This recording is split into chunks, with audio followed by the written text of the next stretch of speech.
Video ini adalah lanjutan dari part sebelumnya ya, atau video part ketiga lah untuk sesi kali ini, yang mana pembahasan secara keseluruhan adalah praktek kerja online dari awal sampai menghasilkan. Jadi buat teman-teman yang belum nonton part pertama dan part kedua, bisa ditonton terlebih dahulu agar nggak bingung. Karena semua video yang saya buat part 1, 2, 3 sampai seterusnya sampai menghasilkan intinya itu berkelanjutan ya teman-teman. Nah, di video sebelumnya kita sudah mempraktekkan bagaimana cara kerja Hourly, mulai dari mengaktifkan softwarenya, kemudian aktivitas kerja, dan update penghasilannya. Nah, setelah update penghasilan, maka akan masuk ke bagian work in process di bagian sini teman-teman. Setelah itu akan masuk in review, yang artinya kerjaan kita akan direview dan itu nggak lama, kemudian masuk ke bagian pending. Nah, di sini proses ya untuk pengalihan hasil ke available di bagian sini, itu juga nggak lama. Jadi ada 4 tahap, yaitu saat kita kerja, kemudian direview hasil kerjaan kita, kemudian masuk ke pending ya untuk hasilnya, dan masuk ke available. Kalau sudah masuk ke available ini bisa ditarik teman-teman. Jadi untuk pembahasan kali ini, bagaimana proses cara membuat rekening PayPal-nya agar bisa menarik pendapatan hasil kerja kita. Nah, yang pertama kita butuh untuk membuat account terlebih dahulu di PayPal ya teman-teman, kayak gini. Untuk alamatnya bisa dilihat paypal.com. Kemudian langsung aja tekan tombol daftar di bagian sini dan tunggu sebentar, maka kita akan dibawa ke halaman seperti ini, yang mana ada 2 opsi ya, yaitu rekening pribadi dan rekening bisnis. Di sini kalau kita mungkin perorangan, maka dipilih aja rekening pribadi teman-teman. Namun teman-teman bebas memilih ya rekening pribadi atau rekening bisnis. Yang jelas setiap opsinya ada kelebihannya, yang mana bisa dibaca di bagian sini teman-teman. Untuk rekening pribadi kelebihannya ya, kemudian untuk rekening bisnis ada di sini juga untuk kelebihannya. Jadi teman-teman bisa memilih opsi yang teman-teman inginkan, sesuai yang teman-teman ingin gunakan ya. Jadi di sini langsung tekan aja berikutnya dan tunggu sebentar, akan muncul opsi untuk input email yang akan menjadi alamat rekening PayPal kita. Nah, di sini kita tinggal menginput nama email kita. Usahakan email PayPal ini khusus ya, jangan sampai digunakan untuk umum, sehingga untuk tingkat keamanan akan lebih terjamin. Nah, di sini saya paste aja alamat emailnya, kemudian pilih berikutnya dan tunggu sebentar. Nah, di sini kita input nomor handphone ya. Jadi untuk email tadi digunakan sebagai address. Kalau handphone ini digunakan sewaktu-waktu apabila dibutuhkan untuk keamanan. Jadi untuk tahap ini saya skip terlebih dahulu karena saya harus menginput nomor handphone yang akan saya gunakan sebagai backup keamanan. Dan setelah kita menginput nomor yang kita gunakan sebagai backup keamanan di akun PayPal, langsung aja tekan berikutnya teman-teman, masih loading. Nah, di sini kita harus memasukkan password ya, password yang akan kita gunakan untuk login ke akun PayPal nantinya. Dan untuk password ini sesuai dengan keinginan masing-masing ya. Kemudian tekan berikutnya, dan di tahap ini kita harus mengisi informasi pribadi ya, mulai dari kewarganegaraan, kemudian nama depan, kemudian nama belakang, dan untuk data yang kita pilih untuk menvalidasi akun PayPal ada 3, KTP, paspor, dan SIM ya, atau surat izin mengemudi. Di sini nanti kita input nomornya. Kalau opsinya memilih KTP, berarti nomor NIK di KTP diinput di bagian nomor ID sini teman-teman.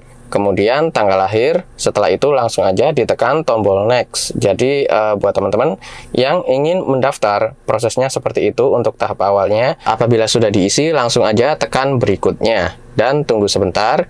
Di sini saya akan zoom out terlebih dahulu. Nah, untuk data berikutnya yang harus kita lengkapi adalah alamat teman-teman. Untuk baris awal di sini itu adalah alamat di mana kita tinggal saat ini ya teman-teman. Jadi bisa berbeda dengan KTP. Intinya alamat ini sesuai dengan alamat tinggal yang kita tinggali saat ini.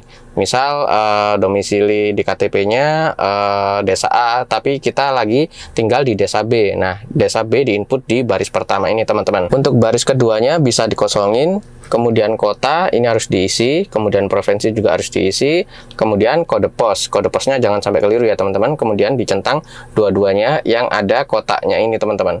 Ini dicentang setelah mengisi kolom yang ada di bagian halaman untuk input alamat ini.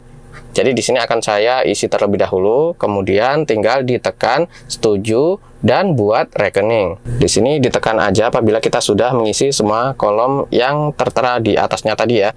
Dan tunggu sebentar. Nah, di sini kita sudah berhasil untuk membuat rekening PayPal teman-teman. Sehingga kita memiliki dua opsi. Namun di sini langsung tekan aja, jangan sekarang. Jadi intinya untuk akun PayPal-nya sudah jadi. Tunggu sebentar. Nah, di sini kita akan dihadapkan pada halaman untuk menghubungkan kartu. Ini juga pilih aja, jangan sekarang. Nah, sudah jadi teman-teman. Ini adalah rekening PayPal yang barusan kita bikin. Dan tahap berikutnya adalah menverifikasi nomor handphone ya. Di sini kita tekan aja untuk bagian konfirmasi nomor ponsel Anda ini dan tunggu sebentar. Nah, di sini kita tinggal tekan tombol berikutnya. Setelah itu kita bisa melihat kode untuk menverifikasinya di nomor HP masing-masing yang sudah diinput ya. Jadi akan mendapatkan SMS dari PayPal-nya dengan berisikan 6 kode yang akan kita input di bagian kolom kotak-kotak ini teman-teman. Setelah diisi langsung aja tekan lanjut. Jadi di sini saya cek dulu untuk nomornya. Akan saya input ya. Jadi itu tadi nunggu buka HP terlebih dahulu. Untuk nomornya sendiri jangan sampai keliru.